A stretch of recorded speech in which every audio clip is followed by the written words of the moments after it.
አላሁ አክበር። አሁን ደግሞ ኢድ ሰላት በኢትዮጵያ በተለያዩ ከተሞች እንዴት ነበር የሚለውን እናያለን። እናንተ ደግሞ ኮሜንቱን በተክቢራ። ይሄ በምስሉ ላይ የምትመለከቱት የአባ ጅፋር ሀገር ጅማ ከተማ ሲሆን የዘንድሮ የአረፋ ሰላት እጅግ ባማረና በደመቀ መልኩ ተከናውኗል። በምስሉ ላይ የምትመለከቱት ደግሞ የአማራ ክልል ዋና ከተማ ባህር ዳር ሲሆን እጅግ ያስገረመኝና እጅግ አስገራሚ ድባብ የነበረው የኢድ ሰላት በሰላም ተደርጎ ተጠናቋል።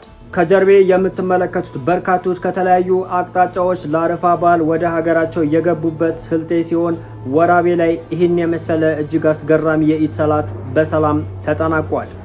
ይሄ በምስሉ ላይ የምትመለከቱት ደግሞ ሀላባ ሲሆን ሀላባ በርካታ ሙስሊሞች ከሚገኙባቸው የኢትዮጵያ ከተሞች አንዱ ሲሆን ፎቶ የማይገልጸው በርካታ ሰው እንደነበረ ተነግሯል። ነገር ግን ያገኘሁት ፎቶ ይህንን ይመስላል። እጅግ ያማረና የደመቀ የኢድ ሰላት በሰላም ተጠናቋል። የሌሎቹን ከተሞች በሌላ ቪዲዮ ይዤላችሁ መጣለሁኝ። ሌላ ፎቶ ያላችሁ የተለያዩ ከተማ ላይ የነበረው የኢድ ሰላት ፎቶ ያላችሁ በውስጥ ላኩልኝ። ሙስሊሞች እንደዚህ አይነት ቪዲዮዎችን በደንብ ሼር፣ ኮፒ ሊንክ፣ ሪፖስት እያደረጋችሁ ማዳረስ ግዴታችሁ ነው። ኮሜንቱን በተክቢራ ሼር ይደረግ።